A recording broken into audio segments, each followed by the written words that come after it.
let's hold off on the break.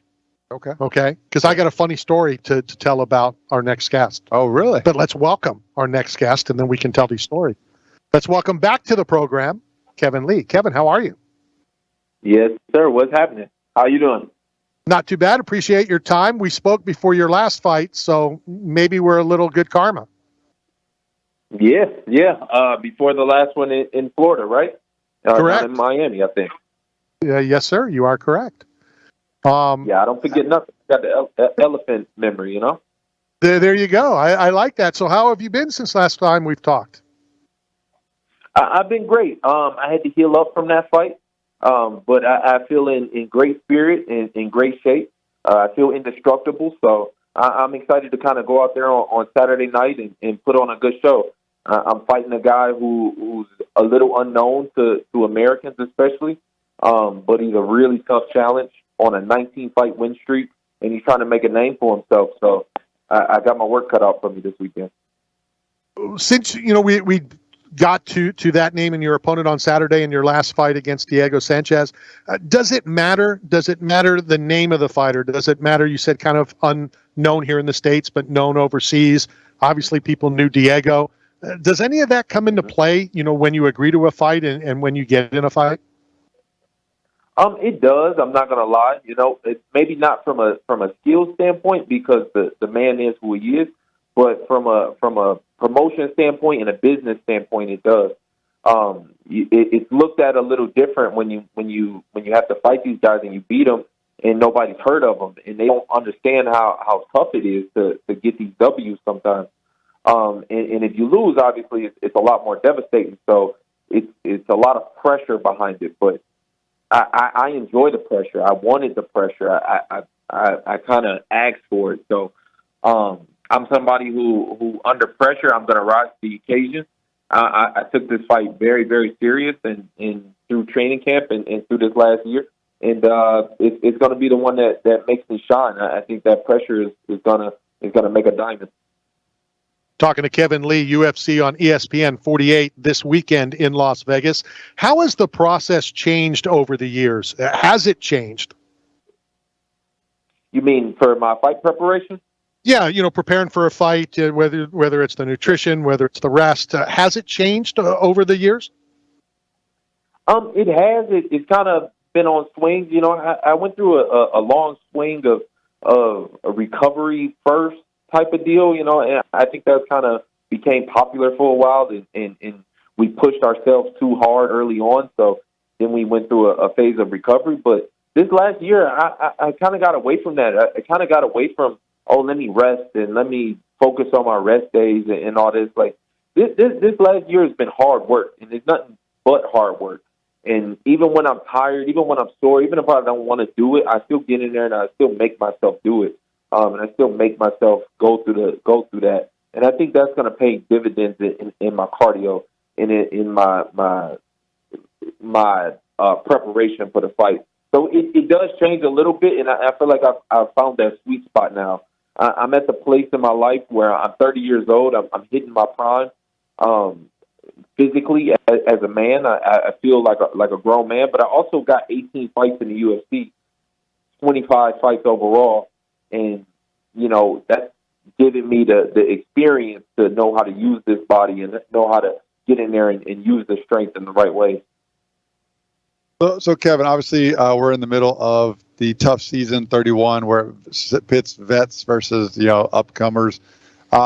Being out of the UFC and now having this redemption, this chance to come back, has it changed your approach? Are you more appreciative of the process now that you're with the greatest, the biggest promotion on the planet?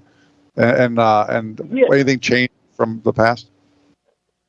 Yeah, I mean, I've taken it a lot. I mean, I've always taken it very serious, but now I realize I'm the vet now. So with that, I realize I've got the target on my back. These guys are trying to make a name off of me. So you have to be very, very serious. You can't overlook anybody just because you haven't heard of them or anything like that. But in that season that you're speaking on, I think the vets are up 4-0, right? The vets are up 4-0. 5-0. Last night was 5-0. Oh, there you go. 5-0. So So this weekend, I'm making it 6-0. This is the comeback year. I feel like people ain't really seen me at fight at this level in 3 years. And this is the year of comebacks. This is, you've seen John Jones come back this year. So, you're going to see Conor McGregor come back later in the year. And you're going to see me come back on Saturday. well, let's see if Conor McGregor comes back during tough and helps get a win for that team. But after you win on Saturday, you'll have a lot of things going through your mind, I'm sure. But get the mic. Can you say, hey, Dana, can we go back to Detroit at sometime soon? Yeah, no doubt. Yeah, that's funny that you say that. That's on my mind. I think they should go back at the end of this year. I would love that. I would love to put on a good fight there. There's another guy from Detroit that's kind of making a name for himself at my weight class. So we might make a little showdown or something, a little Motown showdown. Make it happen.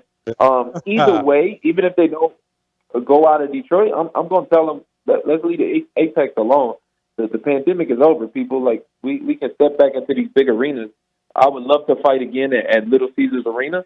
20,000 people, all my people.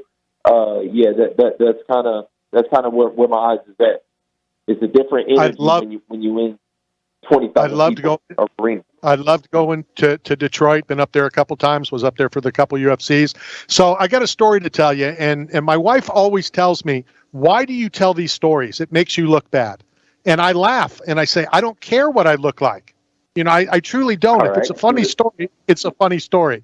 So the UFC's in Detroit. I just left Hardcore Pawn. The Golds are friends, blah, blah, blah, blah. I'm walking around downtown. I think we were getting ready to go to that all-you-can-eat Brazilian. And I see a guy with a really cool shirt. And I've only seen this shirt one other time. And I said to that person, wow, I just saw that same shirt in Las Vegas at the last UFC. And the person was very, very cordial, kind of laughed and said, cool. And he walked away. I want to thank you for being so cool. It was you. Yeah, that sounds like something I do. Yeah, that sounds like something I say. But, I mean, for one, you hit it on the head. I do wear some cool-ass shirts. So, I appreciate the love. I appreciate you, That's cool, yeah. Do you remember what shirt it was? I don't even know. No, I don't remember breakfast. At my age, I'm barely lucky to remember how to get to the studio. But you know how you'll see somebody like in Vegas, and you're like, okay, I can correlate Vegas, the UFC, blah blah blah blah blah. Well, it just didn't hit me. I didn't realize it was you when I first said that. And then as you walked away, I put all the pieces together, and I go, I am an idiot. No, it's cool. I get that a lot. I kind of, I don't know. I kind of always am low key. So people, especially now that my brother's kind of reaching a new level of fame in the world and even outside of MMA, a lot of more people are recognizing me, but they're like, oh, that's him. I don't know. Okay, all right. And they kind of, they'll comment something else outside of who I am. And then I'll walk past them, and then they'll be like, "Oh, okay, yeah, I remember now." So, that's a real common thing these days. It's cool to me, though. It's cool. If you're cool, I'm cool. That's all. I'm cool. You're cool. Everybody's cool. But it was really a funny story. How do you relax? Do you relax fight week? And how do you relax outside of fight week? Not much relaxing going on during fight week. You just gotta. I'm so used to it now that I know to keep calm and just be able to find kind of the calm within the storm. I honestly prefer the storm. I honestly prefer when being super busy. So I kind of stay calm through that. It ain't much relaxing, to be honest with you. This is the most difficult part of the fight up until we actually step into the cage. The week before is so much prep that goes into these fights that people don't understand. That's why these big fights don't happen, because it takes a lot to prepare for them. And outside of fight week, I mean, I play with my son. I think that keeps me grounded. That keeps me relaxed, and that's honestly the main thing that I enjoy. I love being with him, and I could do that every day for the rest of my life. But Pop's got to put food on the table, and that's what I'm gonna do this weekend. Got to get money for food, and you got to get money for more vintage cool shirts. No doubt. Yeah, If you think my shirts are cool, watch the ones that he put on. It's gonna be crazy. All right, we'll definitely do that. Kevin, great catching up with you. Have fun on Saturday. I know you will. I know we have your address. We're going to send you a care package from 8 Man Strong, as well as a care package from Bucked Up Energy Drink as well.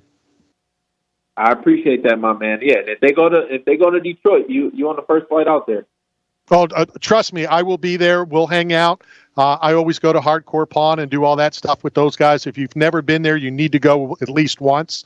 It's absolutely crazy in front of the counter and behind up there. It's hilarious. And yeah, you got tickets. You got tickets on deck. I appreciate it. All right, Kevin, we'll talk soon. Have fun on Saturday. Thank you. Take care. That is the Motown Phenom getting back in the octagon Saturday. UFC on ESPN 48. Yeah. A lot of cool stuff still to go. Let's go hit a quick break. When we come back, more shenanigans coming to you live from